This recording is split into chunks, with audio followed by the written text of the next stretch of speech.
और चलिए बात इंदौर की करेंगे, जहां नगर निगम का ई बजट आज पेश होना है। लगभग 8,450 करोड़ रुपए का ये बजट होना है। और बजट से पहले महापौर पुष्यमित्र भार्गव ने ई बजट को लॉन्च भी किया है। टैबलेट के माध्यम से सदन में ये बजट पेश किया जाना है। पार्षदों को ई बजट की पेन ड्राइव भी सौंपी जाएगी। महापौर पुष्यमित्र भार्गव की पत्नी ने दही मिश्री खिलाकर उन्हें रवाना किया है। बजट में आय व्यय प्रबंधन और विभागीय विचार विमर्श पर भी विस्तृत चर्चा होगी। बुधवार को बजट पर विस्तृत चर्चा बहस होने की संभावना भी है। अंतिम निर्णय के लिए सदन में फिर चर्चा होने की संभावना है। तो निगम में आपको बता दें कि हंगामा भी देखने को मिला है। दर्शक दरगाह में पोस्टर लेकर कांग्रेसी नेता पहुंच चुके हैं। चलते सदन के बीच दर्शक दरगाह से उन्होंने पोस्टर लहराए।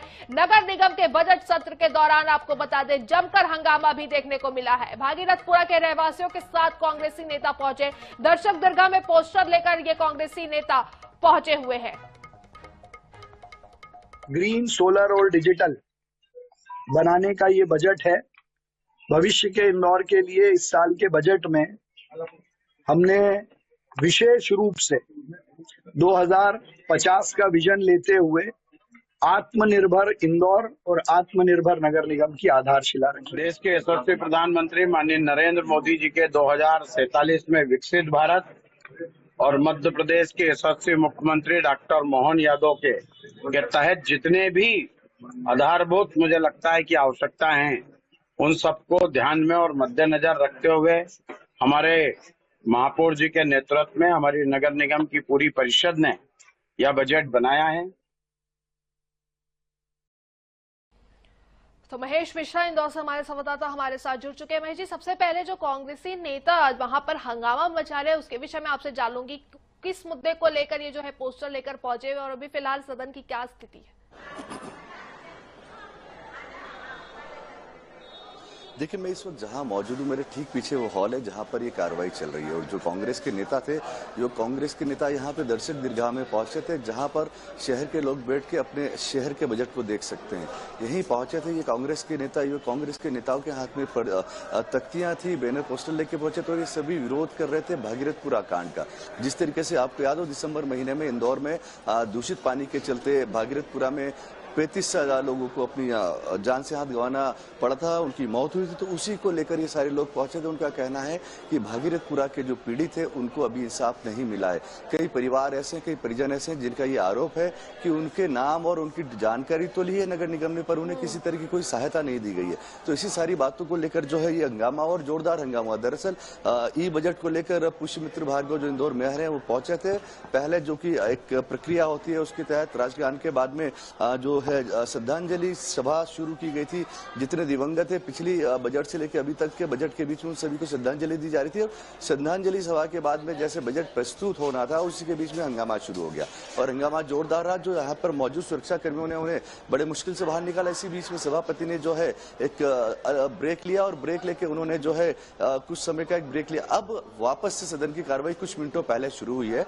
और ये जो बजट है ये इंदौर के लिए आने वाले 25 सालों को प्लान करके बनाया गया है। पुष्यमित्र भार्गव जो कि इंदौर के मेयर है, उन्होंने व्यक्तिगत तौर पे जब उनसे चर्चा हुई थी बजट में आने के पहले, तो उन्होंने बताया था कि उनका प्रयास है कि सन 2050 तक इंदौर किस तरीके से होगा, क्लीन सिटी, ग्रीन सिटी।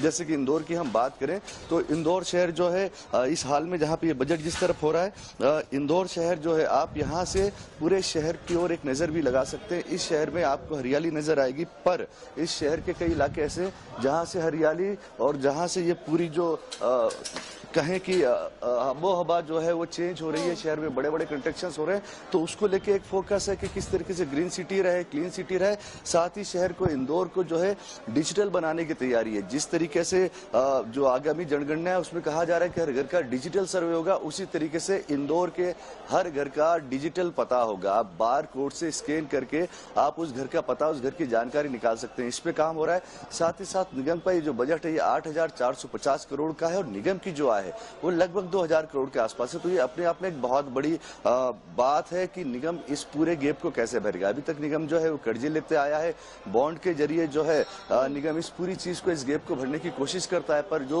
इस बार का बजट है उसमें मुख्य जो बिंदु है वो यही है जिसपे फोकस है इंदौर नगर निगम का, इंदौर के मेयर का, कि किस तरीके से आने वाले समय में इंदौर का नगर निगम आत्मनिर्भर हो, अपने खर्चे के लिए निगम को ना कर्जा लेना पड़े ना बॉन्ड जारी करने पड़े। तो उसी पर ये पूरा फोकस रहेगा।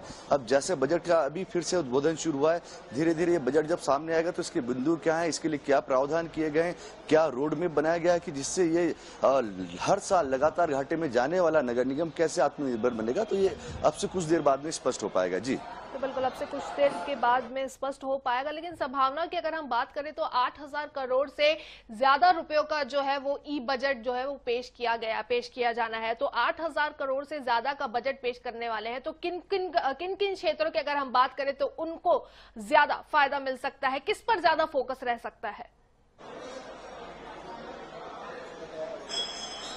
देखिए, ईज़ डूइंग की हम जो बात करते हैं यहाँ पे ईज़ाग हेल्थ की, यहाँ पे किस तरीके से आपकी हेल्थ बेहतर हो, किस तरीके से यहाँ पे आम नागरिक जो है अपना जीवन बड़े एक बेहतर माहौल में कर सके, उस पर पूरा फोकस रहने वाला है। और सबसे ज्यादा जो फोकस है वो फोकस ये है कि आने वाले 1 साल के अंदर इंदौर जिस तेजी से बढ़ रहा है, इंदौर शहर के हर घर में ना सिर्फ पानी होगा बल्कि 24 घंटे पानी देने की तैयारी की जा रही है। और ये पानी जो है ये नर्मदा से जल लाया जाएगा, यहाँ से लगभग 100 से 150 किलोमीटर की दूरी पर। ये प्राथमिकता इसमें रहने वाली है। साथ ही साथ शहर का जो एक बड़ा यातायात को लेकर जो बहुत बड़ी परेशानी है शहर में, यातायात की परेशानी, साथ ही जो ड्रेनेज का सिस्टम है, इंदौर शहर का ड्रेनेज सिस्टम मध्य प्रदेश में होलकर कालीन माना जाता है। अंग्रेजों के जमाने में डाला हुआ ड्रेनेज सिस्टम है शहर के पुराने इलाके का, तो उसको पूरी तरीके से बदलने पे फोकस है। और शहर में बारिश के समय पे किसी तरह के जल भराव ना हो, तो ये बेसिक वो चीजें हैं जिससे आम आदमी प्रभावित होता है। इन सारी चीजों पे फोकस रहने वाला है और माना यह जा रहा है कि इन्हीं सारे जो सेक्टर है इनको ज्यादा पैसा मिलने वाला है। जी तो बिल्कुल अब से कुछ ही देर में जो है वो बजट पर चर्चा शुरू होगी। उसके बाद देखना होगा कि क्या कुछ खास इस बार के बजट से निकल कर सामने आता है। फिलहाल हमारे साथ जुड़ने के लिए और तमाम जानकारियां देने के लिए आपका बहुत बहुत शुक्रिया।